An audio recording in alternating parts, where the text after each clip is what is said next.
the most anticipated Ethereum scaling launch, which was supposed to basically be coming out any day now, has been delayed, which is probably the biggest crypto fail of 2021 in terms of dropping the ball so close to getting a touchdown. Wow, what a fumble, man.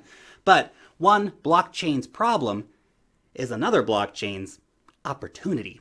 In today's video, I will break down this situation with Ethereum for you and what you need to know, as well as what might happen next. My name's Lark, and every day I make videos to help you make money investing. So if that is what you would like to do, subscribe to the channel, gently tap on the thumbs up button, and of course, click on the notification bell to know when I put out a new video. By the way, every single week I publish an investor report called Wealth Mastery. So in every single issue of this report, you get a deep dive on an altcoin. We look at the latest token sales. We interview an industry leader. You get technical analysis on the markets, a step-by-step DeFi tutorial, and much, much more beyond that. It costs less than $10 a week, meaning that this is the most value-packed and at the same time the most affordable investor report on the market. Click on the link down below in the description where you can learn more about becoming a member today. Okay, so let's get into this situation. Somebody call it Vitalik, man. What's going on? Ethereum, come on, man. Come on. Anyway, so Optimism, the Ethereum layer 2 scaling solution, very, very highly anticipated scaling solution. It was going to help scale Ethereum by 100x basically before Ethereum 2.0 comes out. This was scheduled to launch in the next few weeks. They have now announced that it's delayed until at least July. And knowing Ethereum, tech schedules, another delay would not surprise me at all, sadly. So maybe we don't see this till the end of the year. Obviously, I hope it does launch in July or August at some point. But this is a pretty big setback at this stage for Ethereum because Optimism was set to provide huge scalability before the ETH 2.0 rollout. Still will, of course, when it does launch, but this upgrade would have allowed applications to integrate layer 2 scaling, and we would have seen an incredible reduction in fees for Ethereum applications to actually make them usable for the average Ethereum user again. Most people are priced out of using Ethereum at these gas levels.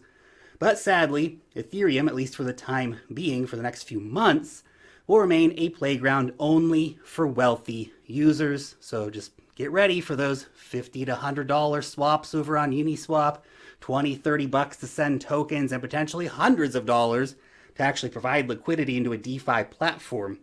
The good news is that at least it costs less and is faster to use Ethereum than the Suez Canal right now. So at least it's got that going for it.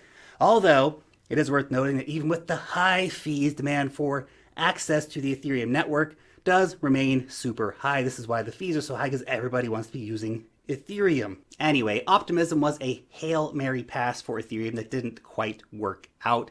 And Ethereum 2.0, still at least 12 months away. I mean, Optimism will come in a few months' time, right? But does this all mean that you should run out and panic sell your Ethereum? No, it does not mean that, and I'm not doing that, although this delay is disappointing. This has been the story of Ethereum upgrades, delay after delay. Eventually they get there, though. The reality is that Optimism, although delayed, will still come later this year, so we still have that to look forward to. And most importantly, it's not the only scaling solution for Ethereum. It's a big one, but it's not the only one. In fact, there's like a dozen or so different scaling solutions for Ethereum. There's Arbitrum and Starkware and a new one that's launched called Hermes. We have, of course, lots of others like Polygon. Probably the best one right now is Polygon, the one with the biggest ecosystem and the biggest use. It's been going crazy recently, delivering on an ecosystem and partnerships. So almost not a day goes by right now that Polygon doesn't add a new project to their layer 2 universe. Now the post Coinbase listing hype is kind of starting to die down for Polygon. It could actually be a good time to be looking at it again from an investment point of view. But the problem with the Optimism delay is that the inner clique of major Ethereum decentralized applications, they're not going over to Polygon Network or really anyone else. They've all kind of said, we're sticking with Optimism. We're going to be using Optimism. That's, Maker, Uniswap, Synthetics, literally the biggest applications on Ethereum are all planning to use Optimism, which isn't coming out for months now. But beyond Ethereum layer 2 stuff like Polygon, what this news really means is that right now, other blockchains have an incredible opportunity here. Let's just think about what is happening over the next few months while Ethereum stagnates with massive fees and optimism delayed until late summer. First, parachains are coming to Polkadot and to Kusama. There is a dam basically ready to burst in terms of project releases coming to both of these networks. The ecosystem is there, it's waiting, it's ready to go. All they need is the parachain launches. Kusama obviously doing that very soon. Polkadot shortly thereafter. Polkadot is probably the highest hype chain right now, which actually warrants the hype. It will be massive. Cosmos, another one obviously to keep an eye on. Their inter-blockchain communication protocol is going to allow for insane interoperability between blockchains. This is actually launching tomorrow. Cosmos already is home to some seriously cool DeFi protocols. Some of the biggest ones actually outside of the Ethereum universe live on Cosmos. The IBC launch will likely take this ecosystem to the next level. Big news for Cardano. They just announced that the testnet for smart contracts called Alonzo will launch potentially as soon as the end of April or potentially in early May. Now this will allow developers to finally start testing complex applications on the chain. Apparently there will also be a native decentralized exchange integrated onto the Cardano network, which will be pretty gosh darn cool to see. Now you have to keep in mind, this is only a test net, but it's definitely a step forward, progressing in the right direction, getting closer to that goal of fully functional smart contracts on the Cardano mainnet. Let's just hope that this testnet takes a lot less time than the staking testnet. Now the current schedule is for this to launch probably around August for the mainnet for smart contracts on Cardano. The staking testnet, for example, did take like 8 or 9 months to ship out, so hopefully we don't see any delays in the progress here for Cardano.